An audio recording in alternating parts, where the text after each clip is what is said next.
do not sleep.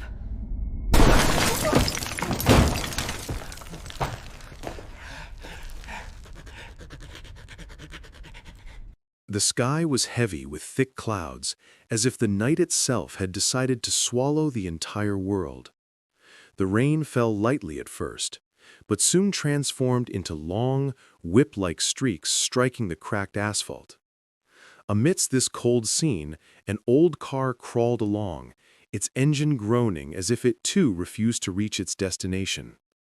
On the front seat sat Alex, eyes fixed rigidly on the road, while the wipers struggled to clear the relentless downpour. Beside him sat Emily, her camera resting on her lap, fingers wrapped around it as if it were a shield.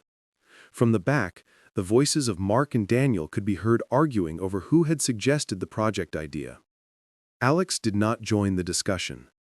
Something inside him insisted that this trip was not ordinary, that the next step would mark the beginning of a path of no return. "Are you sure this is the place?" Emily asked, trying to peer through the wet windshield. Alex nodded, his voice quiet but firm. "The abandoned hospital.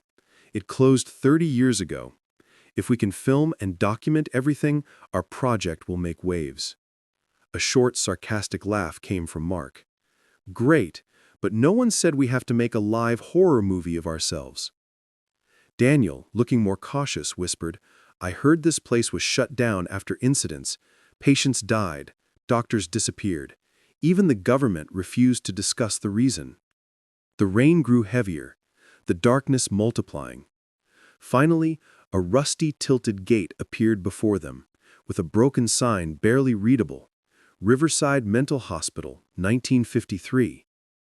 Alex stopped in front of the gate, turned off the engine, and silence fell for long seconds. Only the sound of rain and their shallow breaths remained. "Let's go," Alex said, as if trying to fool his own fear. Their footsteps through the mud were slow. The building loomed before them like a sleeping giant, walls corroded, windows shattered, darkness spilling from inside as if it were alive. When Mark pushed open the heavy iron door, it creaked loudly, piercing their ears.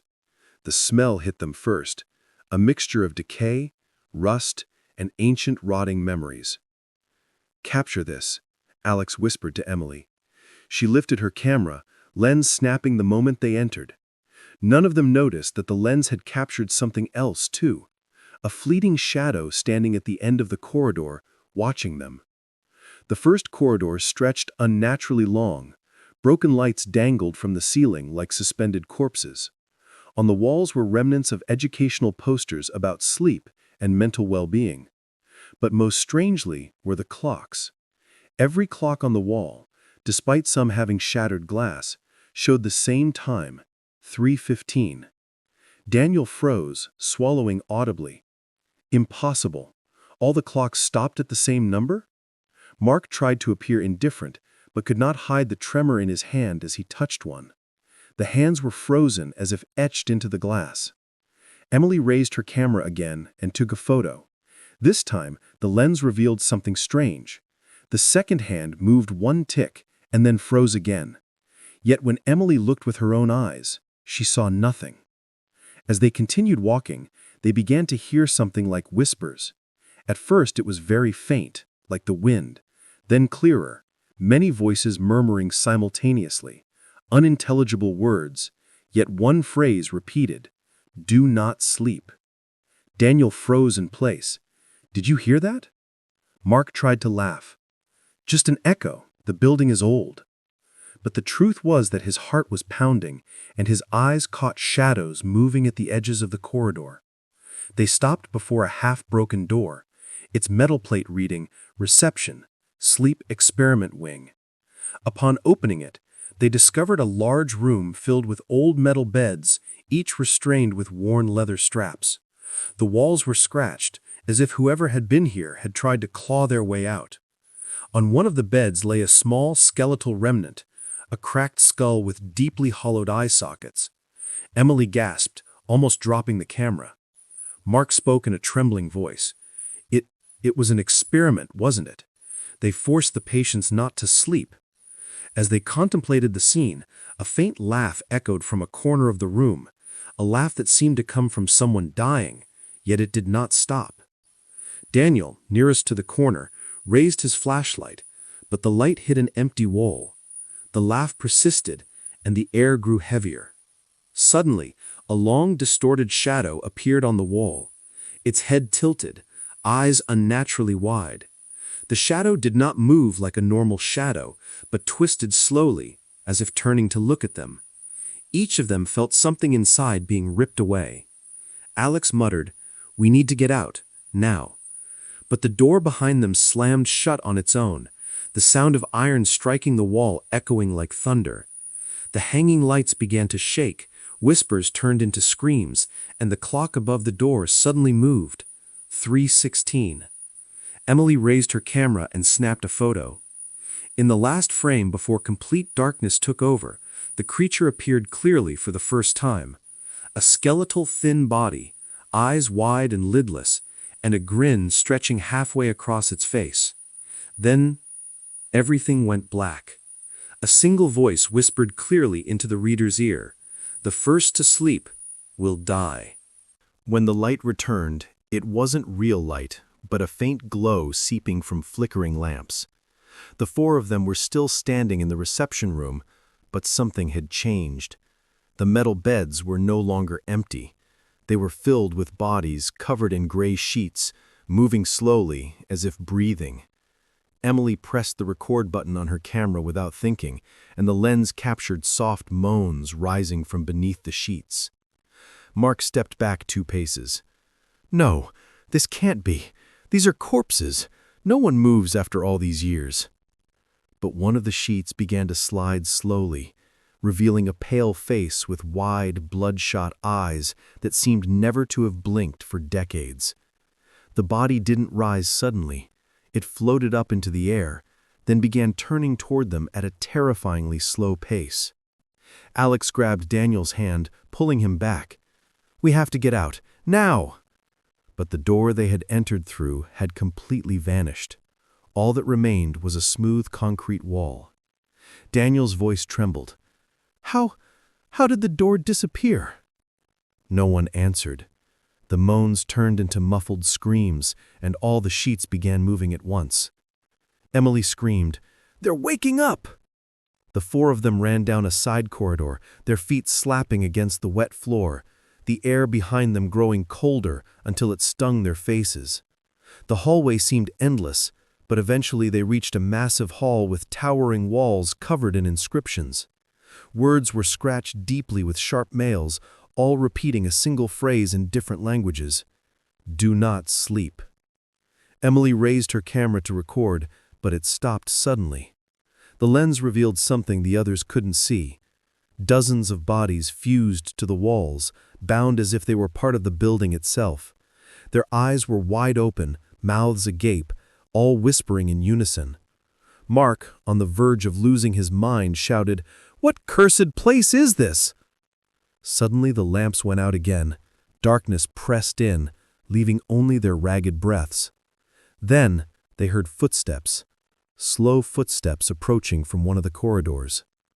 Daniel whispered, "Who's there?" No one answered. The steps stopped very close. Then suddenly, they were all struck by a whisper directly in their ears. "The first to blink will never open their eyes again." Emily gasped, and when she raised the camera in front of her, the weak light reflected off a face smiling impossibly, a mouth stretched to the ears, long black teeth dripping with dark droplets. The four of them froze in place, and the moment fractured like a nightmare.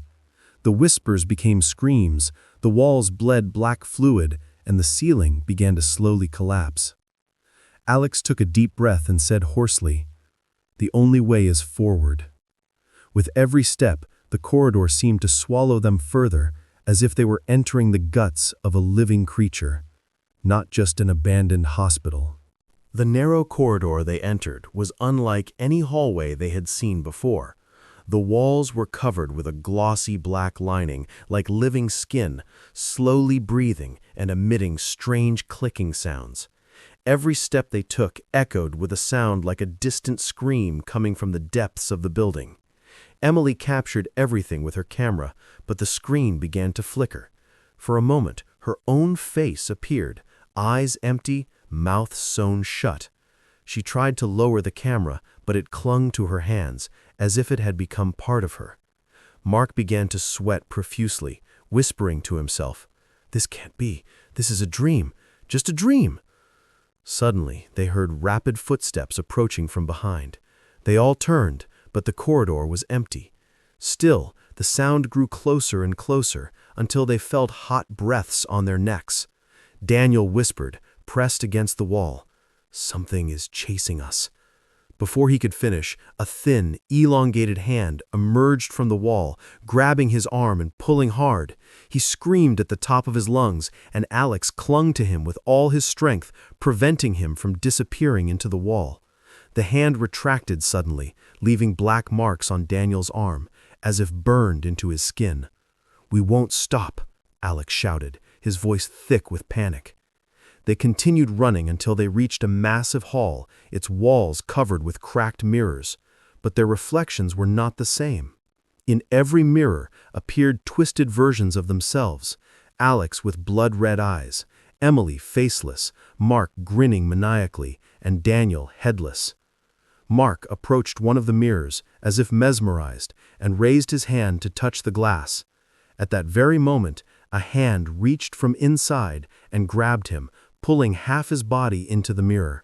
He screamed frantically, struggling to resist, while Alex and Daniel clung to him with all their might. Emily screamed, "Let go! It's a trap!" But the glass began to crack around Mark, and the reflections seemed to be pulling his soul, not his body. Suddenly, the glass shattered, shards flying in every direction. When everything calmed, Mark was still standing, but his eyes were no longer the same. They were entirely black, glimmering with a deadly shine. I'm fine," he said, in a strange, hollow voice, then smiled in a way no one had ever seen before. Alex tightened his grip on his flashlight cautiously. "This is not Mark." Emily, trembling, whispered, "The place, it's starting to consume us, one by one." As they exchanged terrified glances, all the lights suddenly went out. Complete darkness swallowed them, and a non-human voice murmured from the depths, "You are now part of the experiment." When the light returned, it wasn't coming from lamps or the moon, but from a strange glow emanating from red lines that had opened on the walls like glowing veins. Each line pulsed as if carrying living blood within. The floor trembled beneath their feet, and ancient screams echoed from every corner. Alex grabbed Emily's hand tightly. "Hold on! Don't look back!" But she couldn't stop herself from turning. Behind them, the corridor they had entered no longer existed. It had transformed into a massive wall that seemed to breathe, and in its center, a huge red eye slowly opened, staring directly at them all. Mark, whose eyes had changed in the mirror, began to laugh, a dry, intermittent chuckle. "It sees everything. There's no point in running." Daniel approached him hesitantly. "Mark, please resist." But Mark turned slowly toward him, his face stiff as a mask, and his voice sounded doubled. "Mark is no longer here." Emily began to cry, yet she continued filming. The camera captured a horrifying sight. Behind them were not just one eye, but dozens of red eyes opening along the walls, all staring at them. Suddenly, sharp alarms blared throughout the building, like an old hospital bell. Iron doors along the hall began opening on their own, and from each doorway emerged thin creatures, their cracked gray skin stretched over gaping mouths, as if screaming silently. They moved in unison, their heads slowly turning toward the four of them. Alex shouted, "Run!" They all dashed toward another corridor, but the creatures followed with unnatural speed, their footsteps striking the floor like hammers. Emily turned to film, and her camera captured something worse. The creatures were not only chasing them, but twisted versions of themselves emerged from the darkness, running alongside them. A version of Alex with an inverted face, a version of Daniel without skin, a version of Emily smiling despite her tears. Daniel fell to the ground screaming, "They're us!" Alex reached out to help him up, but a twisted version of Alex beat him to it, extending his hand to pull Daniel into the darkness. He fought with all his strength, screaming through the walls, until the real Alex managed to drag him away. But his body was covered in deep scratches, long black finger-like marks gouging his skin. Mark stood apart, unmoving, his black eyes fixed on the creatures, as if he were one of them. He smiled, then said, "Sleep will not come to you. You are the ones who will go to it." As the alarms faded and the corridor sank into a suffocating red fog, the three remaining realized that they were no longer running from an abandoned hospital, but from an endless experiment. The red fog engulfed the corridor completely until they could barely see their own steps. Every breath they took felt heavy, tasting of rust, as if they were inhaling blood. The sounds of the creatures had faded, but their footsteps still echoed in their ears. Gasping, Emily said, "We need to find an exit. Any exit." Alex replied quickly, "Don't stop filming. Everything must be documented. Maybe we'll find proof of what's happening here." Daniel grabbed his injured arm, blood dripping from his fingers. "They leave marks. I can feel something moving beneath my skin." Alex tried to ignore it, but out of the corner of his eye he saw thin black lines wriggling under Daniel's skin like living worms. They entered a new hall, larger than anything they had seen before. In its center were long rows of iron beds, each holding a body covered with a white sheet. But the strangest thing was the dozens of old monitors hanging from the ceiling, all showing the same scene, their faces, asleep. Mark, who had remained silent, raised his head to look at the screens. He smiled coldly and said, "Look, we've been asleep from the start." Emily began to tremble. "No, this isn't real. We're here." But one of the screens showed Emily sitting behind the camera, her eyes closed, while her lips moved slowly as if whispering. An old metallic voice echoed from a hidden speaker. Phase 3. Cognitive collapse. As soon as the voice finished, the bodies lying on the beds began to move slowly. The cracking of bones filled the hall, and each corpse lifted its head simultaneously, eyes wide open, lidless, staring directly at them. Daniel screamed as he stepped backward. "They're waking up!" Suddenly, one of the screens changed, displaying a horrifying scene.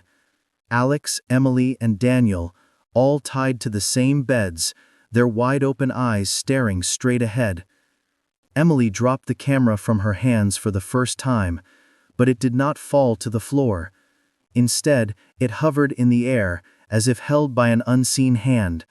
The lens rotated slowly, pointing directly at them. Then a low whisper emerged from it. "It's your turn to close your eyes." At that very moment, every mouth in the hall opened to scream simultaneously, a piercing scream that shattered the screens and extinguished all the lights. Only darkness remained, and their trembling breaths. The darkness was not ordinary this time. It was so dense, they felt it clinging to their skin. Each of them heard their heartbeat louder than anything else, as if the entire building was pulsing with them. Suddenly, a faint flicker appeared at the far end of the hall, like a distant candle flame. Alex muttered, "No choice, we have to go." They approached slowly, each step echoing strangely, as if the floor was storing their sounds and replaying them in a distorted way. When they reached the source of the light, they discovered an old table with a single burning candle. Beside it, a thick, leather-bound journal covered in dust. Alex opened it with a trembling hand, finding its pages filled with jagged handwriting, all repeating the same phrase, "If you sleep, you will not wake."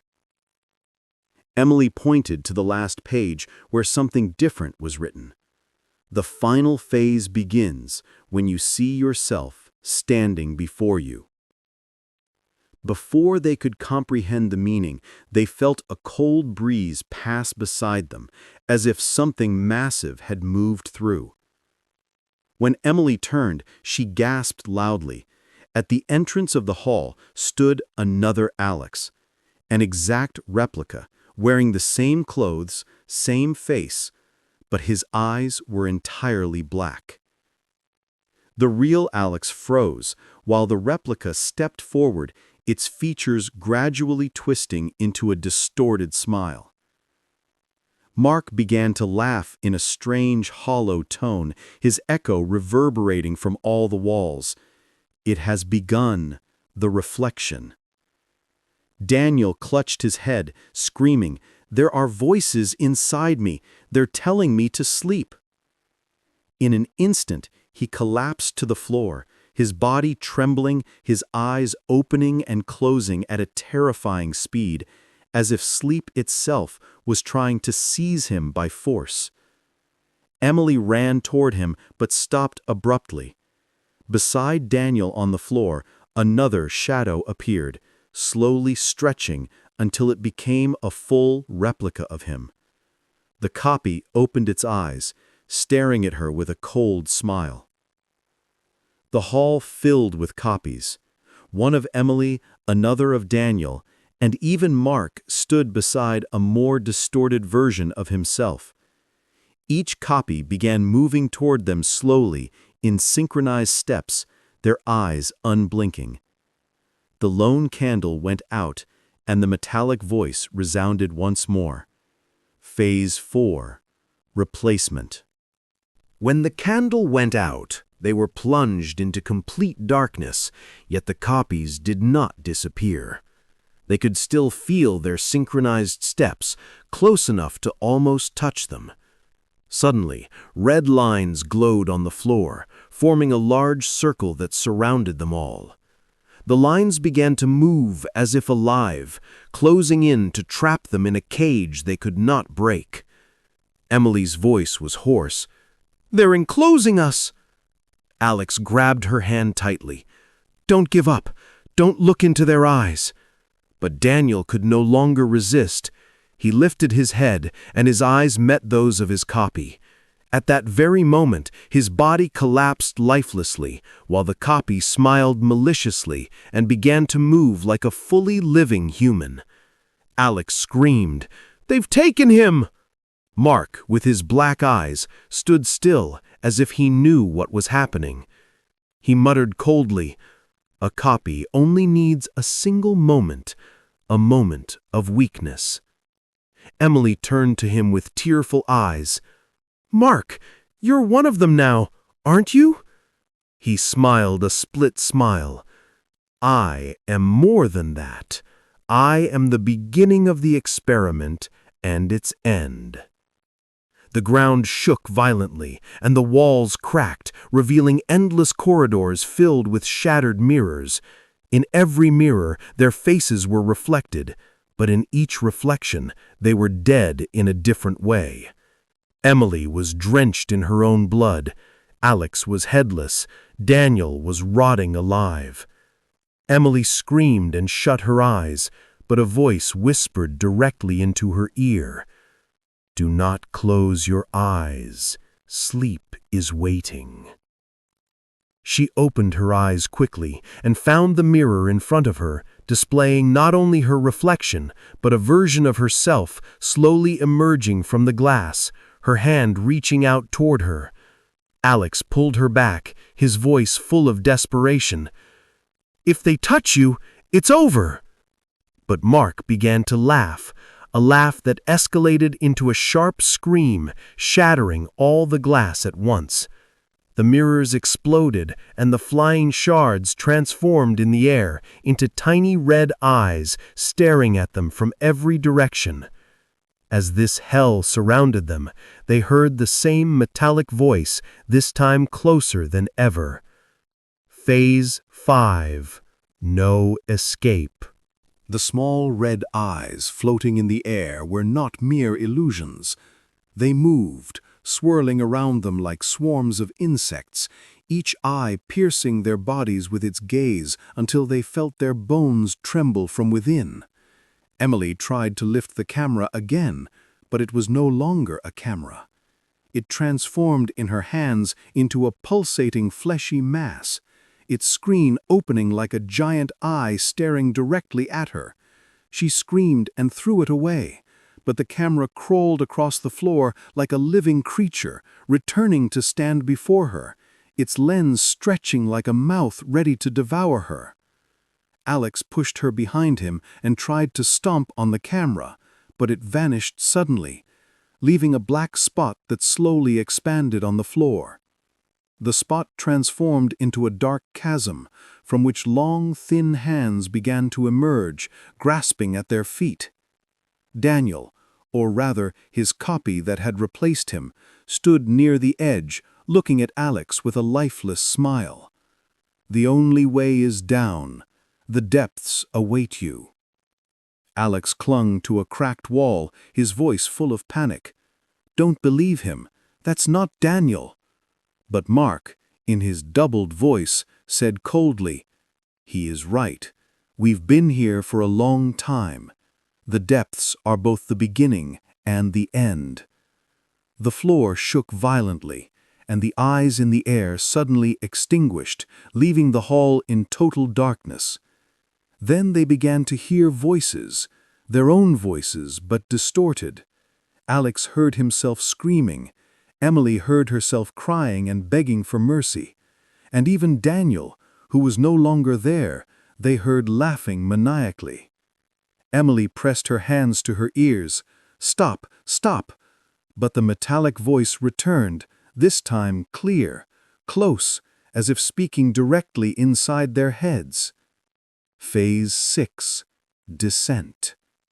Suddenly, the floor collapsed beneath their feet, and they all fell into the black chasm. The fall was not ordinary. It was endless, as if a massive, bottomless entity was swallowing them. And as they tumbled through the void, their own faces began to emerge from the darkness from every direction, smiling, crying, screaming, and whispering all at once, "Do not sleep, ever." They fell endlessly, then suddenly slammed into a cold stone floor. They gasped for air, and all around them was a long, dark stone corridor, its cracked walls bleeding black droplets like frozen blood. Alex slowly raised his head, his hands trembling. We're not in that hall anymore." Emily whispered in broken breaths, This is a maze." The air was heavy, filled with ancient dust and the scent of decay, and every 2 steps echoed unnaturally, as if the corridors themselves were repeating their sounds in slow, deadly rhythm. But soon, they realized the echoes weren't reflections. There were other footsteps, synchronized, moving behind them. Mark turned his head quickly, but the corridor was empty. Yet the sound didn't stop. It drew closer, as if some entity was walking alongside them, invisible to their eyes. The walls around them began to move slowly, as if breathing. Corridors closed and opened. Each turn led to another darker passage. And every time they tried to find a way, mysterious carvings appeared on the stone, in a language they couldn't understand. But all ended with a single English word: run. Emily froze before a narrow wall, where a human hand emerged from the stone itself, its long fingers groping the air as if searching for them. Another hand appeared beside it, then a third. Soon, dozens of black hands sprang from the walls, trying to grab them. Alex grabbed her hand and yanked her forcefully. "Run!" They sprinted down the corridor, but every step led to a narrower, longer passage. The walls behind them slowly closed in, and more hands emerged, some brushing their hair, some scratching their faces. At the end of one corridor, a massive wooden door appeared, but it pulsed like a beating heart, each thump sending a deep sound reverberating through the space. The same word was carved into the door. Enter. Mark, his voice distorted, whispered, "No choice. We have to go in." Alex hesitated, but the floor beneath their feet began to crumble into an endless black void. Their only option was to enter the pulsing door. Emily reached out, gently pushing him forward, and as it opened, a red light spilled out like fire from hell, accompanied by endless whispers, the voices of thousands of souls speaking all at once. "Welcome to Phase 7. The wall does not forget." The moment the door closed behind them, every sound from the maze was cut off. Silence was absolute, suffocating, as if it had swallowed the outside world entirely. The room before them was drenched in a deep crimson red. The walls were smooth, as if painted with blood, a slow, viscous liquid oozing down onto the stone floor. Alex wiped the sweat from his brow, only to notice his hand stained with the red color. Raising it into the light, he saw it covered in blood. His heart raced. This isn't paint." Emily couldn't look for long. In the center of the room stood something massive, like a wall of living flesh, pulsating like a heart, with human faces embedded on its surface, moving slowly. Some opened their eyes suddenly, staring at them. Others opened their mouths, screaming silently. Mark stepped closer, a strange gleam in his eyes. These are our faces." And indeed, among dozens of twisted faces, Alex's was clearly visible, watching him. Emily's mouth opened in a muted scream, and even Mark's own face, distorted but grinning, stared at him mockingly. Emily began to cry. "No, this can't, it's not real!" But the wall responded in a collective voice, thousands of voices merging into one. "All who enter become part of the wall." Suddenly, the wall moved, opening itself like a giant mouth. A long, red tongue slithered out slowly, heading straight for them. Alex tried to pull Emily back, but the floor beneath them had turned into a viscous substance. Their feet sank into it like quicksand made of living blood. The faces on the wall began moving faster, some laughing, some crying, all whispering a single word: "Stay." Mark stood in place, making no attempt to resist, staring at them with a twisted smile. "I told you, escape is meaningless. The wall waits for everyone." At that moment, a grotesque creature burst from the wall, its body made of intertwined limbs and screaming faces stacked on top of each other. It advanced towards them, each step leaving blood trails that seemed to evaporate into the air. Emily screamed at the top of her lungs, "Run!" But the door they had entered through had vanished. There was nothing left but the wall, and the wall was closing in. The creature emerged from the wall slowly, its limbs writhing like snakes, each hand tipped with fleshy claws, and every face on its body screaming unintelligible words, broken whispers filling the room. "Stay, scream, join." Alex gripped Emily tightly, digging his feet into the sticky floor, trying to free himself. The viscous blood clung to his legs as if alive. Every attempt to move only caused more pain, as if the very ground was sucking the life out of him. Tears streamed endlessly down Emily's face. "I can't! The floor, it's holding me!" Alex, voice hoarse, "You have to move. If we stay here, we'll die." Mark stood motionless, smiling, his face illuminated by the pulsating red light from the wall. He spoke with an eerie calm. "Resistance is meaningless. See? It's not an enemy. This is our new home." But the creature didn't wait.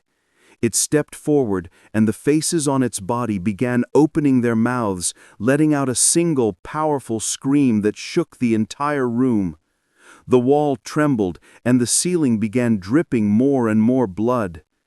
Alex lifted a large stone from the floor and hurled it at the creature. The stone passed through its body, but fell inside it, like throwing a pebble into a bottomless sea. All the faces laughed simultaneously, the collective sound terrifying. Suddenly, the floor beneath their feet cracked, opening a small fissure. Cold air emerged from the gap, different from the stifling atmosphere in the room. Alex saw it and shouted, "This is our chance! An exit!" Emily tried to crawl toward the fissure, but a fleshy hand shot out from the creature and yanked her hair forcibly. She screamed, struggling to break free, and Alex lunged with all his strength, biting the creature's hand like a beast. The hand detached and fell, but instead of landing, it morphed into a crawling mass of flesh, moving across the floor toward Alex. Time was running out. The creature advanced, all the faces opening their eyes simultaneously. Emily, with the last of her strength, pulled herself and threw herself into the fissure. Alex followed her without hesitation. Mark stood, smiling broadly at them.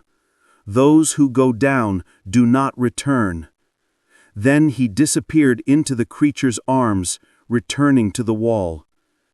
Alex and Emily plummeted into another darkness, a long fall. But this time, the darkness was not silent. They could hear whispers, countless voices calling their names. "Alex, Emily, you're still late. Your turn is coming."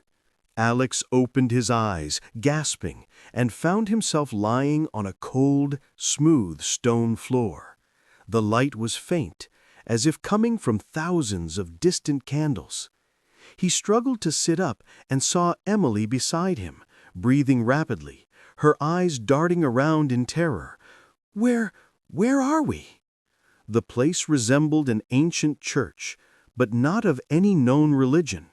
The pillars were impossibly tall, carved with intertwined human shapes, as if bodies had merged into the stone. The floor was covered with overlapping circles drawn in blood, glowing slowly with every movement they made. At the far end of the hall, there was a massive throne made of bones. Seated upon it was a figure draped in black, its face hidden beneath a stone mask. The creature did not move, but it spoke in a deep, resonant voice that seemed to come from every corner of the hall. "You are not the first to arrive, but you may be the last." Alex felt his blood run cold. Emily grabbed his hand, whispering, Who are you?" The figure slowly raised its hand, and suddenly images appeared in the air before them. Countless people, all strangers, being tortured in the red maze, dragged into the wall, screaming as they disappeared. Among them, Daniel's face appeared, his eyes full of terror as his distorted face decayed. The creature said, "All who enter meet a known fate. The maze shows no mercy. The wall devours all. But you are different." Emily, voice trembling, "Different? How?" The creature let out a deep laugh that shattered the silence. "Because you still remember yourselves as humans." Suddenly, all the candles went out at once, plunging the hall into complete darkness. Sounds began approaching, countless footsteps from the corridors surrounding the hall, all whispering the same phrase. "Join, join, join." Alex and Emily froze in place. When a faint glimmer of light returned, they saw the figure on the throne was gone, but the throne itself had begun to move. The throne was alive, and it was opening its eyes. The throne trembled, and every bone in it began moving on its own as if alive. Tiny skulls opened their mouths, screaming piercingly, while the bones intertwined more and more. Long arms crawled out across the floor like insects. Alex pulled Emily back a step, but froze when he saw the side corridors erupting with the sounds of footsteps. From every corner of the hall, strange creatures entered. Unnaturally tall, human-like bodies, their faces featureless except for a carved smile etched into their skin. They moved in slow rows, their footsteps beating like a funeral drum. Emily whispered in fear, "We're trapped." Alex lifted a stone from the floor with trembling hands, his hoarse voice escaping. "We're not standing here waiting for them." The throne opened its massive mouth. Yes, the throne itself had a mouth, filled with long, bony teeth. A deep voice emerged. "Whoever reaches here must choose, join, or dissolve." The faceless, smiling creatures began closing in slowly, their arms outstretched as if seeking an embrace. Each one whispered in a different voice, sometimes a child, sometimes a woman, sometimes Alex himself. Emily sank to her knees, tears streaming. "We'll never make it out. We'll die here."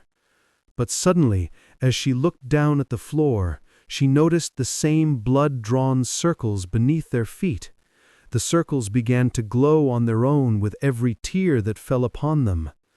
Alex saw the light spreading and said with a hint of hope, "Emily, keep going. The tears are opening the path." But the creatures noticed. They began to scream loudly, not whispers anymore, but a single terrifying roar. The throne itself took a step forward, and the ground shook beneath them. Emily pressed her hands to the floor, crying harder, and the circles suddenly merged into one large circle beneath them. The light exploded, lifting them off the ground, as if an invisible force was hurling them away. The last thing they saw before disappearing from the hall was the throne falling apart, and all the creatures running toward the light, screaming, "Escape is forbidden! Escape is forbidden!" When the light vanished, Alex and Emily found themselves standing in an extremely narrow corridor, the walls so close they brushed their shoulders. Breathing was difficult, and the air smelled of decay, as if the place hadn't seen life for thousands of years. The corridor stretched on endlessly, and each step echoed unnaturally. Sometimes the echo returned slower. Sometimes it came back even before they spoke. Emily grabbed Alex's arm. "The place, it distorts sounds. This isn't normal." Alex replied in a low voice, "Nothing here is normal." After a while, the walls began to shift slowly. Not like breathing. No, this time they were reshaping themselves. The stones melted and reformed as if they were wax. Distorted images began appearing on the walls, faces they recognized. Alex's mother's face appeared, staring at him with angry eyes.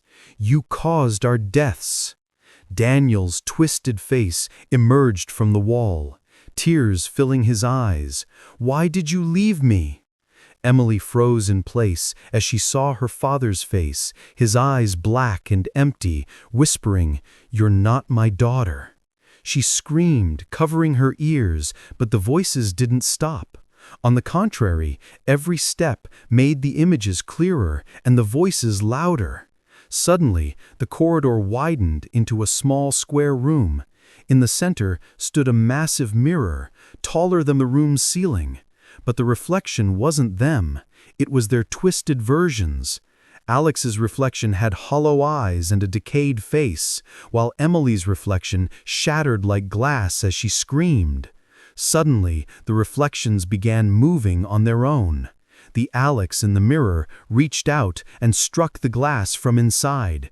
It cracked, and the hand slowly began emerging into the real room. Emily stepped back, screaming, "These aren't mirrors, they're doors!" The glass shattered further, and the forms inside began crawling out, each twisted version laughing in a disturbing voice. Alex grabbed Emily's hand. "We have to get out before they take our place." But the corridor they came from had vanished. The walls closed in around them. The last thing they saw were their twisted reflections emerging from the mirrors, smiling with their own smiles. The room was filled with the sounds of shattering glass. The twisted copies had fully emerged. Alex's distorted version had slashed skin and sunken eyes, but its grin was impossibly wide. Emily's copy had hair melting onto the floor like black threads, her face constantly shifting, smiling one moment, crying the next, screaming the next, filling the room with terror. The real Alex stepped back, gripping a broken stone from the floor. "You're not us! You're just copies!" But the twisted Alex responded in a voice identical to his own. "We are the original. You're just a shadow." Emily tried to get behind Alex, but her copy extended its hair like snakes, wrapping around her legs and pulling her to the ground. Emily screamed, struggling to free herself. "Let me go!" Alex lunged and struck the twisted copy in the face with a stone. The face shattered into flying shards of glass, but quickly reformed. The copy laughed in a distorted voice. "There's no escape. If you break us, we break with you!" The entire room began to shake, and all the mirrors on the walls shattered at once. From each mirror, more copies emerged.